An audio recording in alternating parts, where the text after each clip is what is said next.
This is Hannibal here from thehannibaltv.com, and I am live with former Olympian and legendary wrestler Ken Patera. How are you doing today, sir? Very good. It's a pleasure being with you. We've never met, so this is the first for both your podcast and informal introduction by Slick Nick. Yes, hopefully I'll run into you in person one day, but we're up here in Canada and they still have the lockdown going on here with the borders closed. Well, if the Democrats down here had their way, they'd shut this place all the way down too. Yeah. Where are you based out of now? Still Minnesota? Yeah, Minnesota. I live on the east side of St. Paul, about 10 minutes from Wisconsin. Have you avoided the riots that went on there a couple months ago? I was 15 minutes from there. Okay. But on the Interstate 94, runs right through my neighborhood. And that was about 15 minutes. And they just got, I have a friend of mine that's a cop. Well, he's a state trooper. He told me the whole thing. It's all a bunch of BS. Yeah. I bet you never would have imagined things would get that bad there. No, not Minnesota. They refer to themselves as Minnesota nice.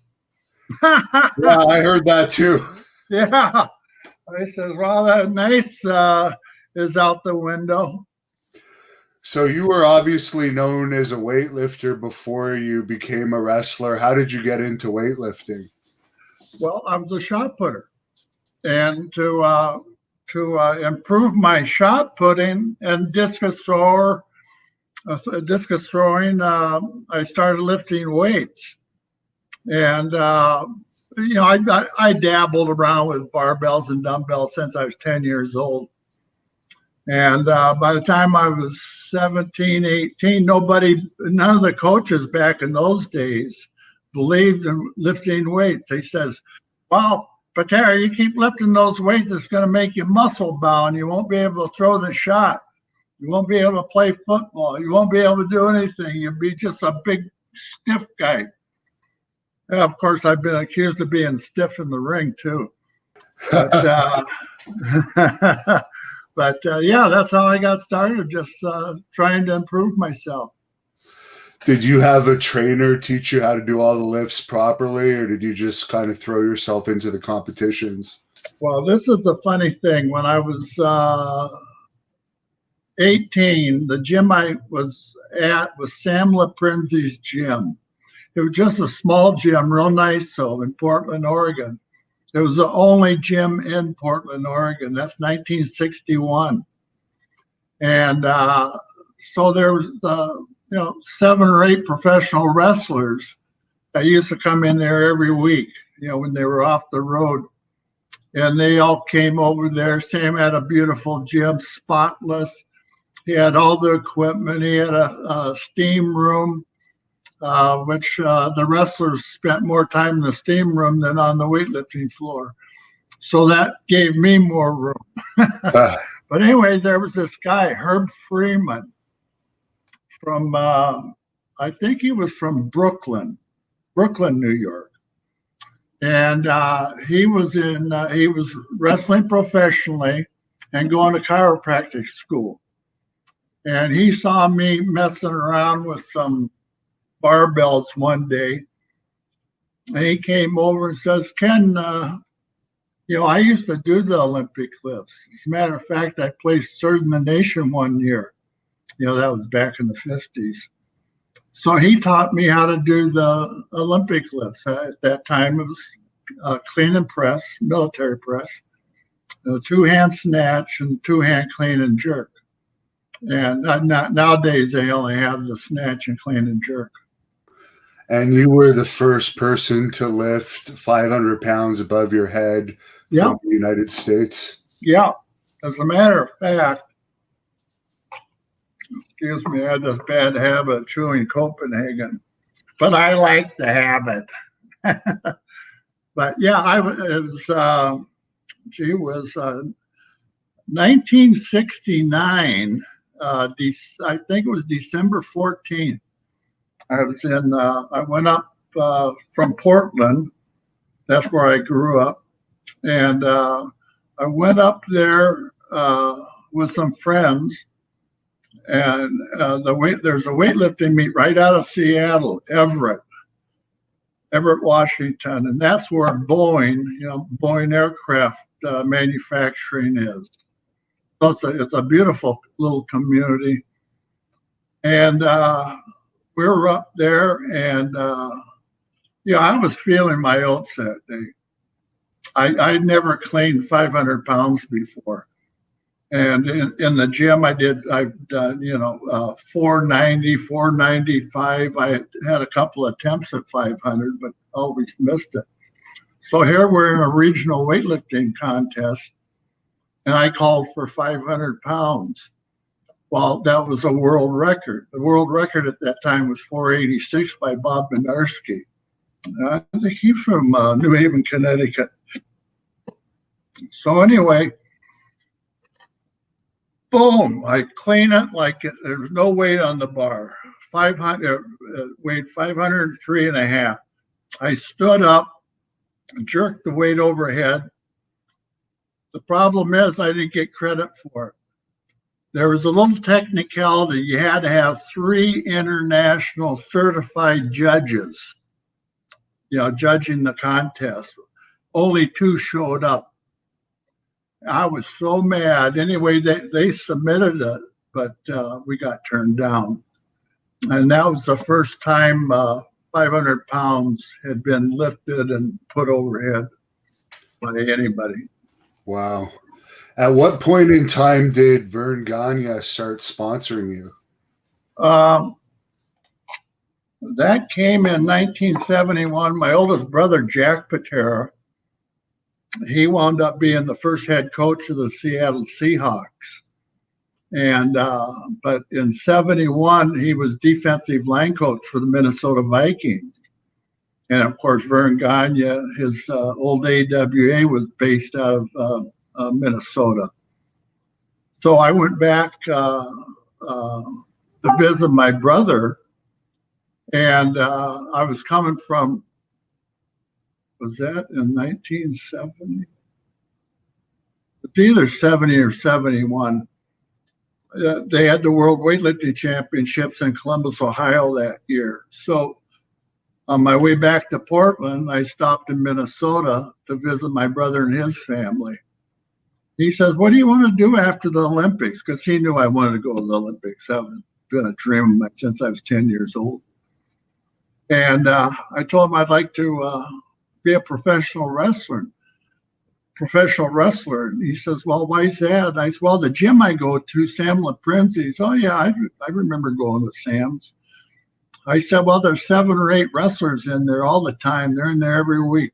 And one of them, Herb Freeman, was an Olympic lifter from New York. And they encouraged me to become a wrestler, when I was through with my amateur career, because I was still throwing the shot put for the 68 Olympics. And then in 72, I was 99.9% weightlifting. But I dabbled around with the shot put too, and I wound up 4th in the world. So I said, well, hell, I'll go to the Olympics in the shot put and weightlifting. Nobody had ever doubled that before. I missed the Olympics in shot putting by a 1/4 inch. A guy from California by the name of Dave Maggart, he wound up being the head athletic director out there after his career was done. 1/4 inch. I was so pissed off. He'd never beat me in his life. Then I find out I had never taken any steroids at that time. I did later on.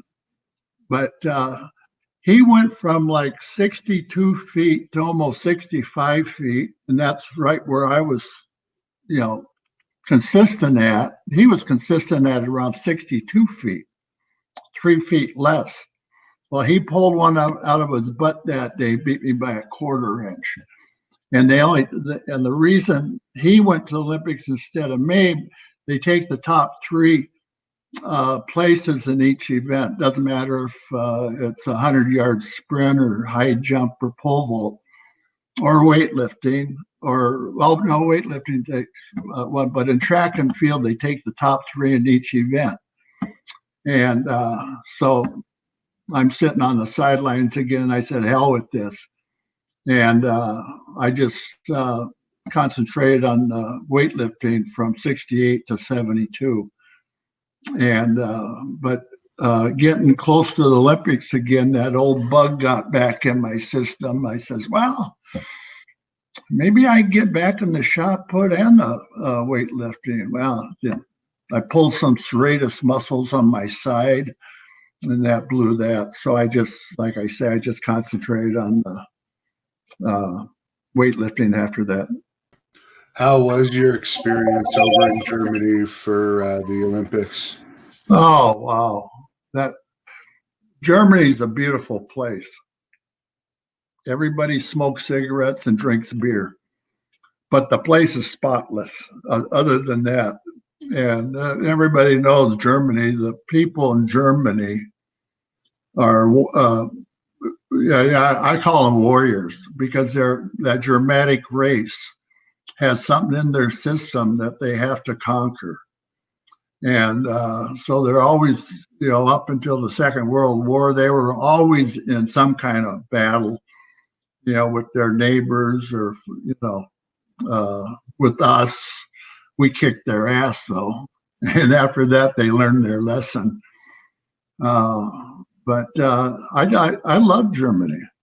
Yeah, but when I went over there, my knee was the size of a football.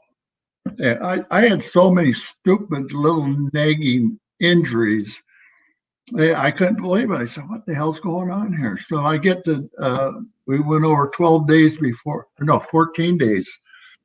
before I was supposed to compete. My knee from an old injury 2 years prior blew up like a football. Well, our American doctors were too busy attending to the basketball players. And I couldn't believe it. I go into the athletic rehab area, and there's a basketball player on every bench, every table, had everything tied up. That went on for 3 days. I said, the hell about this. I went over to the West German athletic facility. They said, oh, yeah, Ken, yeah. They love weightlifting. They like big, strong people. We'll take care of you. They had me go see their head doctor, their head therapist. And he worked on my knee, worked on my back, and I felt like 90% after a week of that.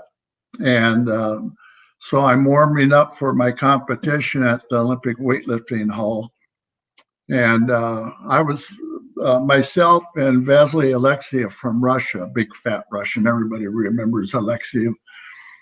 So we're all in the same warm-up area, And I strained that knee again, and oh my God, I couldn't believe it. And anyway, I wound up winning a bronze medal in the military press. And then the snatch came along, and my knee was so swollen that I couldn't hit a low position. And I only started with 374. I'd done 402 in practice. So it was well within my means. Some people say, when you started with the snatch, you started too heavy. I said, no, I didn't start too heavy. I started too late. And when I snatched the weight, you like to have enough weight to push you down. Well, 374 wasn't enough weight to push me down. And so I was hitting like a middle position, loss of weight behind me all 3 times, out of the competition. I says, wow, shot put, weightlifting, I'm not made for either one. So out I go. And I'd been working with Vern Gagne at the time, and he was sponsoring me, $100 a week. Of course, if the Olympic Committee had found out that I was getting 100 a week from somebody, they would have kicked me out of the Olympics. That amateur sports back in those days, that's how it was. So everybody, all the top competitors were getting money. You can't do Olympic sport at a world caliber level without being sponsored, because you have to train all the time. And they said, well, how many days a week did you train with weights? I said, 4 days, Monday, Tuesday, Thursday, Friday. Wednesday, Saturday, and Sunday, I did stretching because flexibility for Olympic lifting is one of the foremost things you have to do. You have to be flexible and limber, believe it or not. A lot of people think that they see these big bulky guys on TV, lifting these huge weights. Those guys are like gymnasts, believe it or not. And because you have to be flexible. You have to be a real athlete in order to do the Olympic lifts. At what point in time did you meet Ric Flair? Because I think you were still a weightlifter the first time you met him, from what I understand. Yeah, Vern Gagne said, Ken, if I'm going to sponsor you, I'd like you to move back here to Minnesota and train here so we can, keep tabs on you, see how your progress is going and stuff. So I moved from Portland, Oregon back to Minnesota because my brother, he defensive line coach for the Vikings. And everything worked out. So Vern's giving me $100 a week. And he had a doctor there that took care of all my aches and pains and everything, with cortisone shots. Well, especially my knee. A few years later, about 5-6 years later, here comes the doctor report, especially on football players. Football players were getting cortisone injections in their knees and in their back and their shoulders, elbows, everything. Well, the problem with cortisone, it dissolves your tendons and it leaves pocks on your bone structure. And nobody knew that. Well, when I'm all done lifting weights, I start wrestling. And after about 15 years of wrestling, I started having all kinds of injuries, for really no reason. I popped the tendons off both elbows, tricep tendons, and had to have them surgically repaired. Then I wound up having 6 operations on my left knee and 2 on my right knee. And then I dislocated my left shoulder, which I have a complete shoulder replacement now. I've had it done twice because the bones just, were disintegrating. And from that damn cortisone.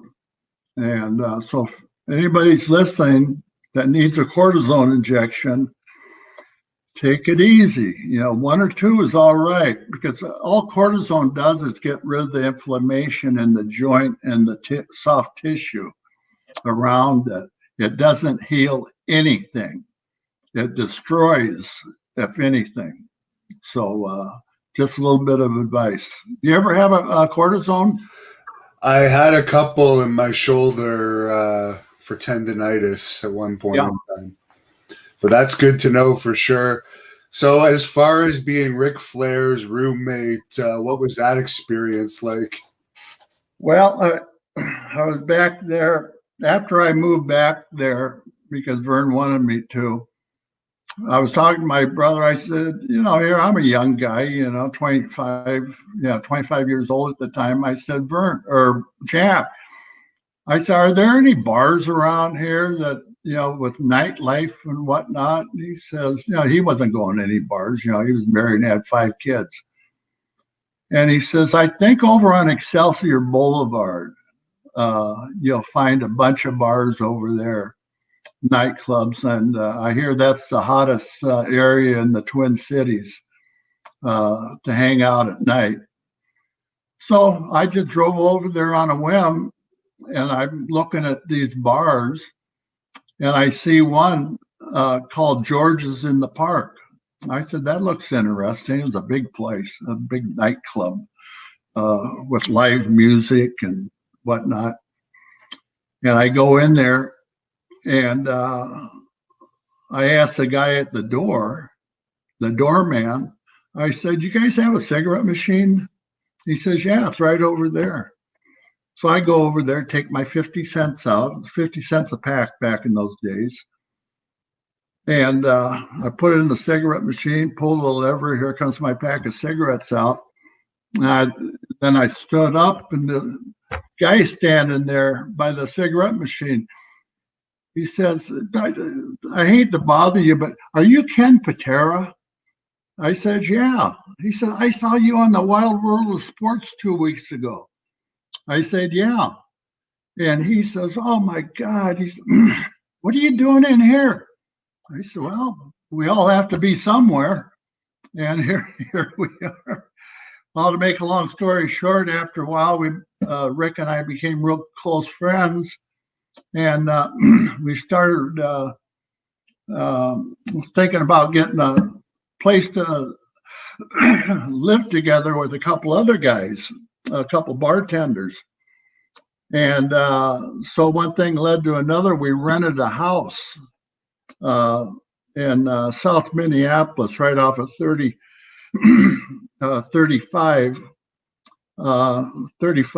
E, the freeway that runs from Duluth all the way down to Brownsville, Texas, I think. It's the longest freeway in North America at that time. I know there might be something longer now. But so we rent this house, the four of us. Well, Rick was always a party guy. When Rick got into wrestling, I told Rick, I said, wrestling was made for you, Rick. And we were living together, and he kept bugging me about meeting Vern Gagne. I said, as soon as I get back from the Olympic Games, Rick, next year, I'll take you down to meet Vern Gagne and see if we can get you in the training camp. So anyway, prior to that, I talked to Vern about Rick. And I told him, I said, Ric Flair, he knows your son, Greg, and Jumpin' Jimmy Brunzell. Brunzell was playing football for the University of Minnesota. And he says, oh, yeah, well, I'll ask my son, Greg, about Rick. So Greg says, yeah, he'd be great to come to wrestling camp. Well, Vern says, well, there's only one problem. We already have 5 guys. We have Greg Gagne, Jimmy Brunzell, Ken Patera, a guy that played pro football for the Dolphins, and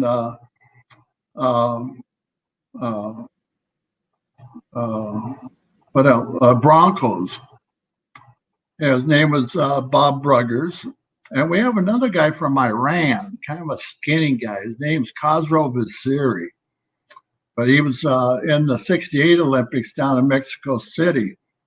And so that's the 5 guys, you know. I don't know if we have room for a 6. Anyway, after about 2 weeks of asking Vern practically on a daily basis, will you please just, you know, I'll bring him down to the office here and you talk to him, interview him, and see what he's up to. And he said, okay. Well, Rick was 2-time amateur state champion over in Wisconsin, but he grew up in Minnesota. He got kicked out of public school in Minnesota, so his parents were fairly wealthy. His father was a doctor, so they sent him to a boarding school over in Beaver Falls, I think it was, Wisconsin. So I think he even got kicked out of there, but he did get a degree, high school degree. He was a wild man his whole life. He just has that boundless energy, you know, always wants fun. And he was the type of guy that needed attention on daily basis. And the more, the merrier. And so we were training together. And then, of course, Vern started the wrestling camp when I got back from Munich. That was, I got back the end of September. And so we started that wrestling camp the 1st of October. So we went October, November through the first couple of weeks in December. And our first matches were December 17th. And I wrestled another Canadian, my first match, Rene Goulet. You remember Rene? Yes, he was an agent too in WWE, I think. Yeah, he always walked around with that riding crop. You know, that people that ride horses, they'll have that whip, and they call that a crop. And he walked around there. He'd always smacking people all the time. He was a wild man too. But that's how Rick and I got started. I've heard Sergeant Slaughter tell a story that he showed up when Rick and you were doing the camp, and he claimed that he stretched Billy Robinson and stretched Rick and basically humiliated everyone in amateur wrestling. Is that just Sergeant Slaughter telling stories? No. Now, I don't remember him wrestling Rick, but the day him and Billy Robinson got into it, I wasn't there. But that's what I heard. And then I asked Bob, and he says, yeah. And I said, well, good for you, that fucking Billy Robinson, that asshole. Because the Iron Sheik, I mean, he was an Olympic wrestler, legit. I mean, this guy was a tough bastard. The problem was he only weighed 180 pounds. He wrestled in the 181-pound class. And he was just, he was like 6 feet tall, but he's skinny. But real wiry, really strong though, because he was a Greco-Roman guy. That's all upper body strength, And so Billy Robinson, we're all taking turns getting down in the,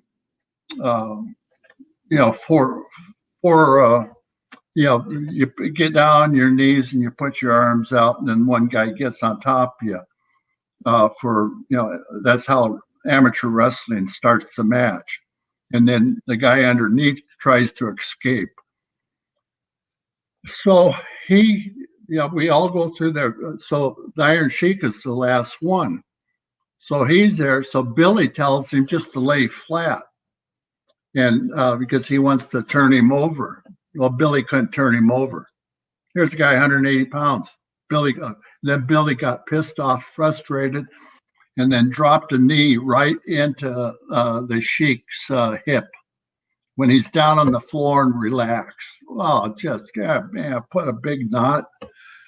And we're all sitting there. I mean, we were shocked. I said, what the hell is that? I said, Billy, what'd you do that for? He just, he's a smart ass, Anyway, so the Sheik gets up damn near in tears. I mean, that hurt. Having somebody do that to you. And anyway, Baron von Raschke, he was a legitimate NC2A champion from Nebraska. And, heavyweight division. I think he weighed 270 in college. He's a big, raw bone farmer type, And so I told Baron that what Robinson had done to the Sheik. He says he's a cheap shot artist. He said, no way Billy Robinson can beat anybody that knows anything about amateur wrestling. And of course, Robinson he was what they call a hooker. If you give him your arm or leg or something like that, then, he can break it. He knows all the leverage points and everything. So he taught us all that wrestling stuff, hooking, they call it.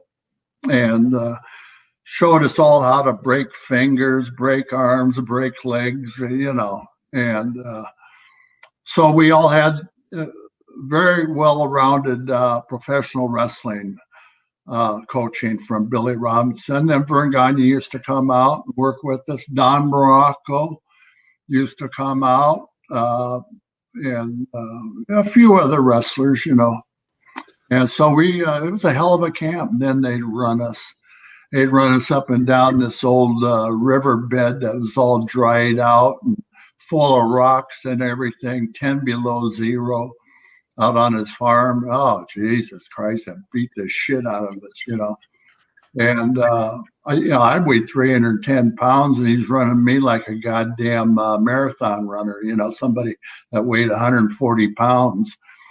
And so and Rick too. Rick was like 280. And then Jimmy Brunzell was 200. Greg Gagne was 170. Cosro was 180. Bob Bruggers, the football player, he was always in shape. He was from Western Minnesota too. He was All-American and everything. So we had a hell of a camp. Tony Smith is wondering if you have any memories from working for Sam Mushnik in St. Louis. I know you were the Missouri State champion at one point. Yeah, I was the only one to hold the Missouri State championship and the Intercontinental Championship from the WWF at the same time. And Sam Mushnik, I love Sam. He was a politician. I mean, he was a diplomat, he was like Vince McMahon's father. And they give you a handshake, no contracts, none of that bullshit, What they told you was, they back it up with their word.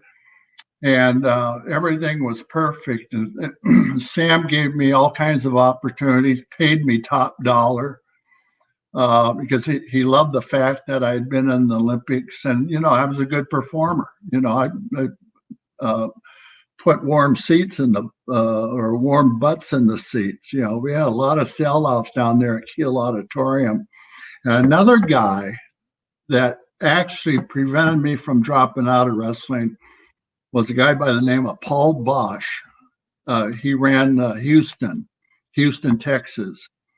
And I went to Paul back, I think it's my second year in the business. I said, Paul, I just came down here from Minnesota, Vern Gagne. He said I'd be doing pretty good down here, but the territory's down, attendance is down. And, I'm just not making enough money. I said, I can go back to Minnesota and drive a beer truck and make the same money. And he started laughing. He said, Ken, don't do anything that you might regret later. He says, I'm going to take care of you down here. And Fritz Von Erich up in Dallas, he's going to take care of you. Joe Blanchard, Telly Blanchard's dad, he's going to take care of you over in San Antonio. Don't worry about a thing. Within 2 or 3 weeks, instead of making $650 a week, I was making $1,300 a week, double. And that's just because I spoke up. If I hadn't spoke up and stood my ground, I'd still be at that $650. Well, it costs you $300 a week to make it, hotels and gas and everything. Gas was only 40 cents a gallon back in those days. Hotel rooms were only, 15. Sometimes if you're scrounging around, you get a hotel room down there in Texas for $10. But then, I like to drink beer. I like to eat. And so it's about $300 a week road expense. Hell, that when I finished up in the WWF, average daily expense on the road was like $250 to $300 a day. So, 16 years later. So the next 4 questions are actually from Billy Graham, who I'm friends with. I told him I was interviewing you, and he had these questions for you. He said he remembered driving you to the hospital for your tricep injury, and he would like to know if you ever got that fixed. Oh, yeah. Yeah. Here, I don't know if you can see it. See that scar? Let's see, it runs from here all the way down through the elbow and into the ulna. That's the bigger bone in the forearm. What happened, we were doing a TV shoot there in Madison, and I had flown in, so I didn't have a car. Billy had driven over to Madison, I think from Minnesota. So, and there's nobody around. The ambulance, there's always an ambulance at the TV shows because you do 3 matches every night for TV. So anyway, I'm in the ring with this kid. I pick him up to give him a push slam, shot put, which I've done 1,000 times. Anyway, something happened. I pushed him out, and my arm came down and hit me in the top of the head. And it just stayed there. And my elbow, I saw my elbow was as big as a softball. And I said, oh my God, what the hell did I do now? So Billy drove me to the hospital, and the doctor examined me over there. It was like midnight. And he says, I think you have ruptured your tricep tendon. And so anyway, I called the doctor the next morning, and this Dr. O'Phelan in Minneapolis. He's an orthopedic surgeon for the Vikings and the Minnesota Twins at the time. And I'd known him. As a matter of fact, he was the doctor for the Olympic team over in Munich in '72. So he looks at me. He says, Ken, I got bad news for you. You might not be able to straighten your arm out anymore. And he says, I'll do the operation. He says, this will be my last operation. He says, I told you on the phone, I said that I quit surgery almost a year ago, but I'll do this for you. I mean, I was begging. He was like the top surgeon in the country. So he, fixed it. What they had to do, the tendon had popped off back here, off the tricep muscles, and it came all the way up here, the tendon. So they had to open me up and pull that tendon back down to here.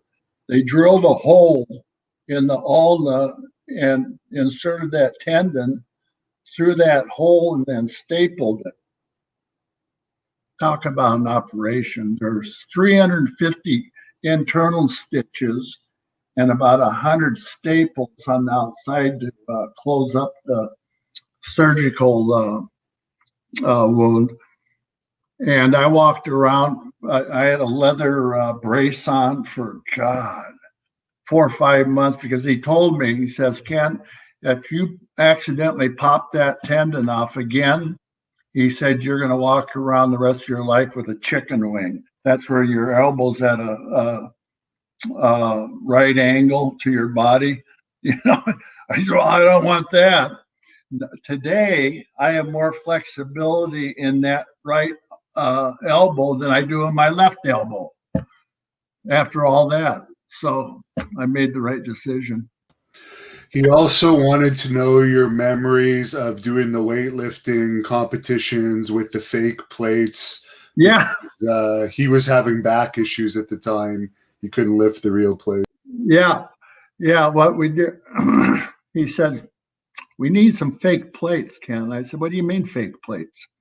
He says, well, I'm all screwed up. He says, I can't, to make this thing realistically, we're going to have to put the equivalent of 450 pounds on the bar, at least 450. I said, well, yeah, I can do it, So anyway, a friend of mine there in Minneapolis was a tool and die maker. So I called him and I told him what our situation was, that we needed some aluminum plates or wood plates. He said, well, aluminum just to make the casting would be, $2,000-3,000. I said, how about the wood? He said, I have a woodworker friend of mine that can put a piece of wood on the lathe and make it look just like a regular plate, steel plate. He said, how many do you need? I need 4, 2 for each side. Then we'll use 4 real plates. So we started this thing off in Minneapolis. I'd get the weight up here, and then Billy, he'd throw chalk in my face and punch me. I'd fall over, and just before I hit the mat, the bar is here. Now I'm going down. I take the weight and I push it up over my head. So when I landed on my back, the weight would land on the mat instead of on my face. And so one day, it was the 3rd or 4th time we did this. We're in Chicago at the old amphitheater in Chicago. And there were some weightlifters in the front row. And they came exclusively to watch me and Billy do this weightlifting. Well, when the guys that were loading the plates onto the Olympic bar, they'd put a real plate on, then they put a wood plate on, then they put another real plate on. Well, when that real steel plate hit the wood plate, they go thud, So the guys at ringside, there was 5 or 6 of them. They have a bunch of smart alecks. So then we go up to 4 plates, and we put that steel plate on again, hit that wood, go thud, instead of steel on steel, steel on wood. They all jumped up from their seats and they're yelling, "Those are wooden plates. That's all fake bullshit." And I looked at them. I said, "Sit down, you fucking assholes." I don't think Billy said anything. And so then we did the same thing, got over like $1 million. We had 15,000 people in the building that night. And, we came back, I think in a lumberjack match or something, sold the place out again. So it was a hell of an angle.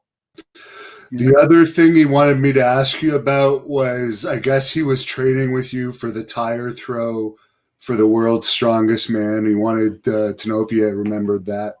Yeah.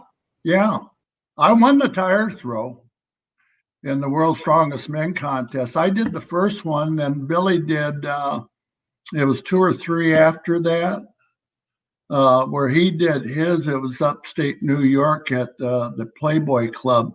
Hugh Hefner was trying to get that thing opened up for gambling and stuff, but that never went through.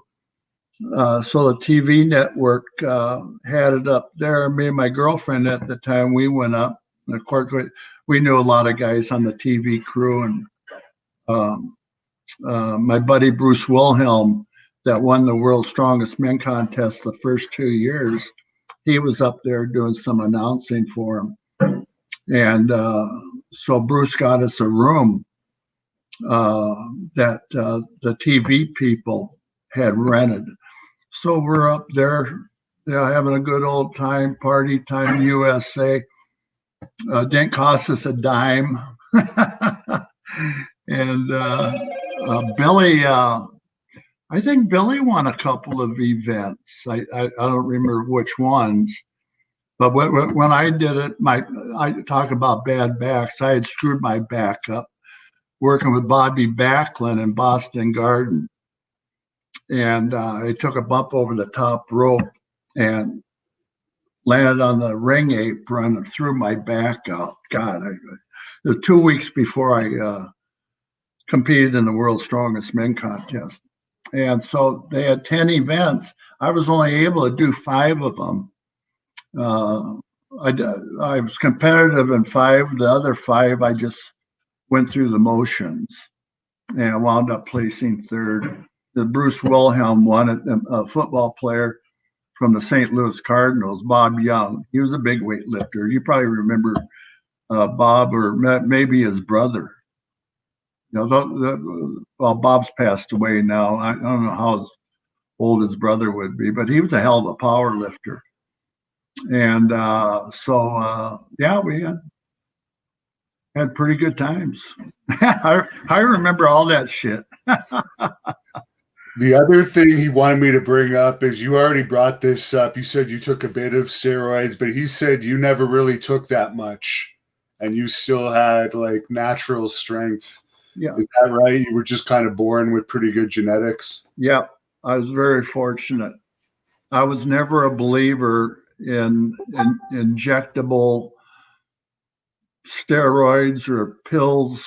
I just couldn't force myself to get on a regimen, on a daily routine of steroids. So, I'd take steroids like twice a week, and then I'd forget to take them for the next week or two.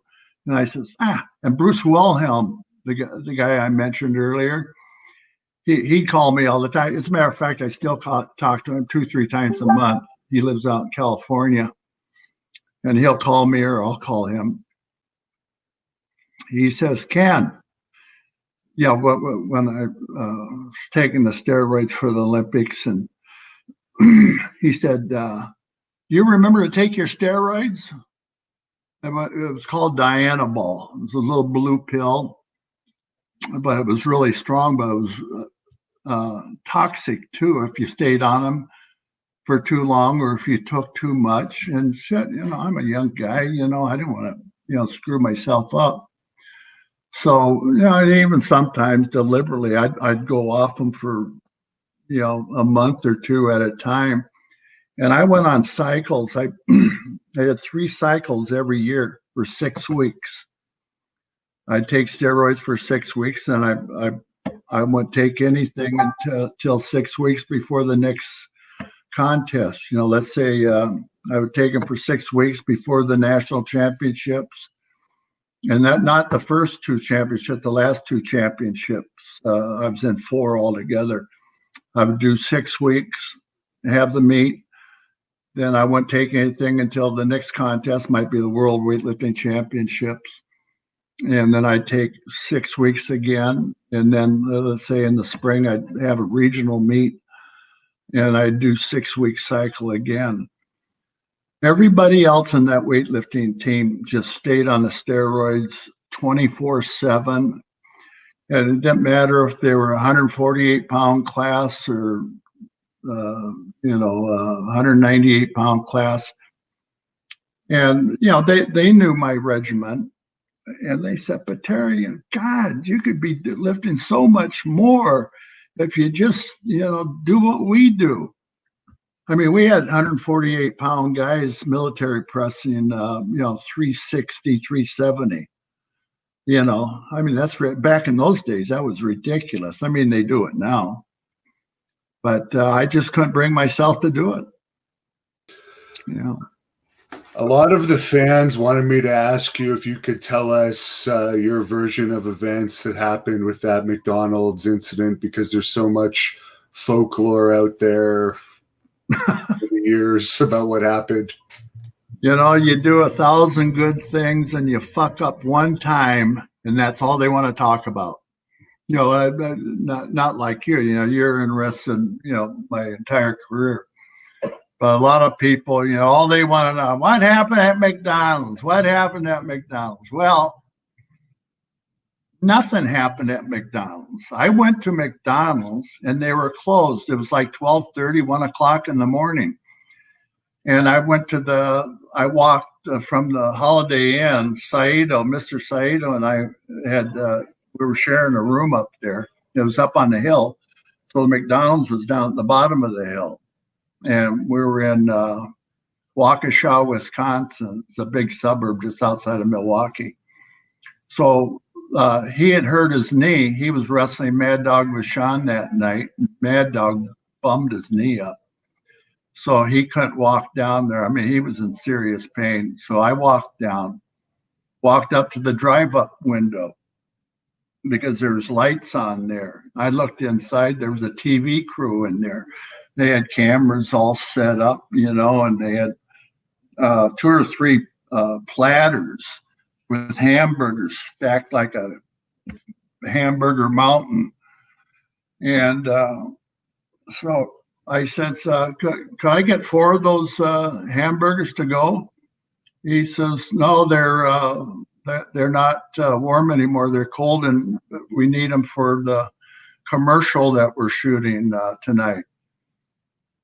I said, come on, you probably got 300-400 hamburgers there, I said, me and my buddy were at the Holiday Inn. Their restaurant's closed. We're starving. So they wouldn't serve it, or wouldn't serve me. So I said, fuck you. I was so pissed off. I'm starving. So anyway, I start to walk off, and some kid, I find out later that they had fired the week before for being a jerk.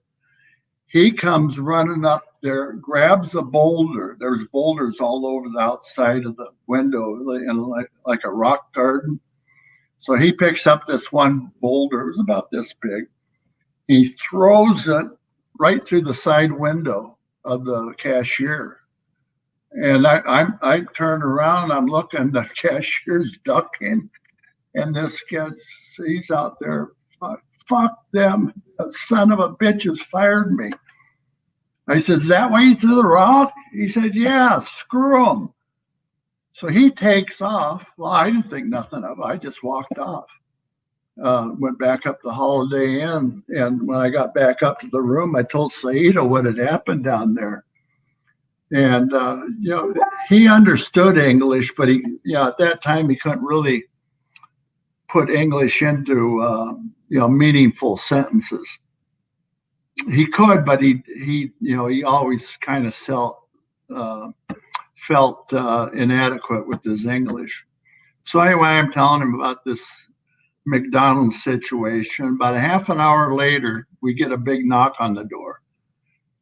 It was the police department, Waukesha, Wisconsin Police Department. And there was this girl, blonde-haired girl, about 5'11", and her partner.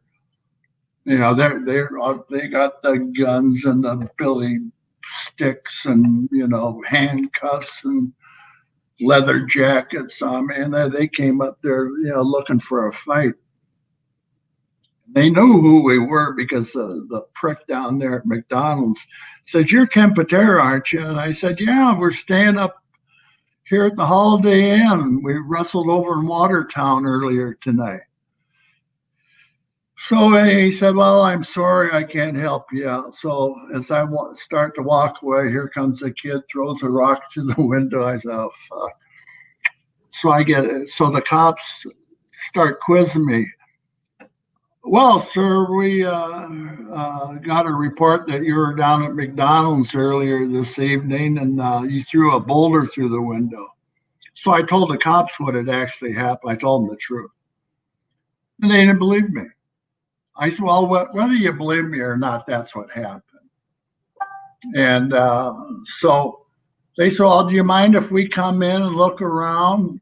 I said, "Well, I don't know what you're going to find." So I said, "Yeah."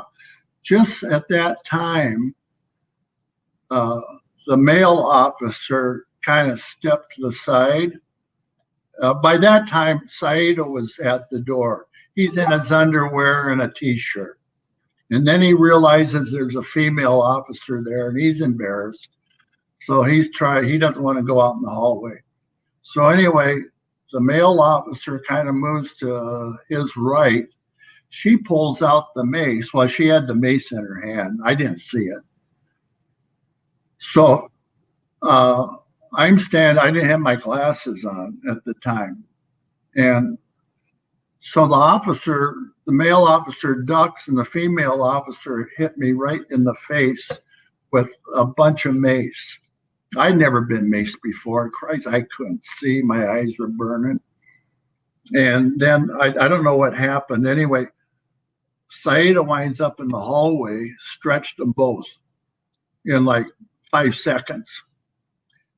Next thing we know, there's 14 more state troopers, city cops, highway patrol, the whole gang came running down the hallway.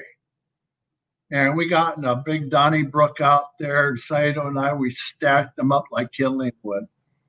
And I mean, they all had nightsticks. They were whacking us in the head and everything. And the rest is history. So we let them take us to jail at that time. And the funny thing about it, the cops were all wrestling fans. And the cop that Saito leg dived and wrenched his knee, his name was John Dillinger. You remember the old gangster, John Dillinger? So anyway, John, he loved us wrestlers. Unfortunately, he was in the wrong place at the wrong time. And his father, when we were in court, his father, first thing he does is come over, gets my autograph, and goes get Saito's autograph in the courtroom. And so we had an asshole judge and an asshole district attorney. And that old saying, Murphy's Law, if anything's going to go wrong, it's going to go wrong. The judge's last name was Murphy. And they sentenced us 2 years in prison and 4 years, 2 years in prison, 4 years stayed, and 4 years probation. They gave us 10 years, in other words. We got out after a year and a half for good behavior. But, bullshit like that, a year and a half. Nowadays, they'd slap your hand or wouldn't even do that. And, no bond. You just walk out of there. But, those were different days. Yeah, nightmare situation for you. You can answer these next couple questions fast. Any memories of Billy Jack Haynes? Yeah, well, when Billy Jack Haynes and I became a tag team combo, I didn't realize, but Billy was kind of messed up on drugs, and I didn't realize. I really sincerely didn't realize how bad it was, and because he never let on to me, and so because tag team partners, we'd share a room. We're on the road every night for like 15, 20 days at a time. We'd check in, throw our bags in the room and stuff. I'd wake up 2, 3, 4 in the morning. Billy's gone. He was gone every night. He was never there. And I always asked Billy, I said, where do you go at night? Oh, I'll just go around. I got girlfriends here, girlfriends there. Well, he was buying drugs. And another guy I used to share a room with quite a bit was JYD, Junkyard Dog. Every time we'd rent a room, he'd want to borrow my car because for some reason, I'm the one that always got elected to rent a car. So we check in the hotel and, same thing, 1, 2 in the morning, Junkyard Dog, hey, Kenny, can I borrow the car for a little bit? I said, yeah, go ahead. Well, Jimmy Brunzell tells me about 3 months after all this is going down, because we shared a room for 2, 3 months on the room, JYD and I. He says, Junkyard Dog doesn't have a driver's license. That's why he never rents a car. He doesn't have a driver's license? No. I says, fuck, if he has an accident or something with that rent-a-car, it's my ass that's on the line. So I went to JYD. I said, hey, Junkyard, yeah, I said, you can't use the car anymore. He said, why? I said, you don't have a driver's license. Who told you? I said, it's irrelevant. I just can't risk it anymore. So, but he was going down the hood, buying crack cocaine and whatever else. And sometimes he'd be on that crack for 2, 3 days straight. No sleep, nothing. I don't know how the hell those guys do it. Yeah, Roddy Piper and a lot of those guys were like that, though. Well, it caught up with a lot of them, unfortunately. Yeah. Yeah. Buddy Rose was another one. Yeah. Tony wants to know, how tough was Harley Race? Handsome Harley Race. Are there kids listening to this? It's probably mostly adults 30 plus, I would say. Okay, well, let's get with Harley Race. Harley could outdrink everybody. He could outfight everybody. He could fuck more girls than anybody. He could fuck girls longer than anybody else. And that was Harley. He could drive faster than anybody else. And trust me, he could drink and he could fight and he could drive fast. His first wife was with him one night. They were down in Kansas or Missouri. He's going 120 miles an hour down the freeway. Boom, have an accident. She goes through the windshield, dies. And, you know, it was unfortunate, but I don't think he got a scratch on him. And, you know, that old adage, you know, one person pays the dues and the other skates. So, but yeah, Harley was a tough bastard. Yeah. Steven wants to know the strongest opponent you ever faced. You know, that's hard to tell because, you know, we in wrestling, you know, it's so much of it is set up.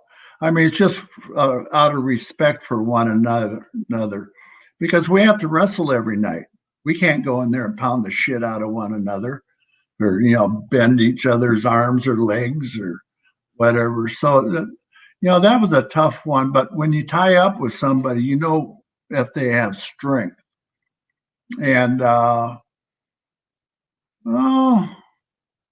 you know, Bruno was somewhat of a crowbar. You can ask Billy. Billy tied up, you know, snug and stuff. The guys I like to work with were, if they were snug, then I was good with it. Wahoo McDaniel, he was snug. You know, he was no powerhouse, but he had body strength. You know, he's a hell of a football player.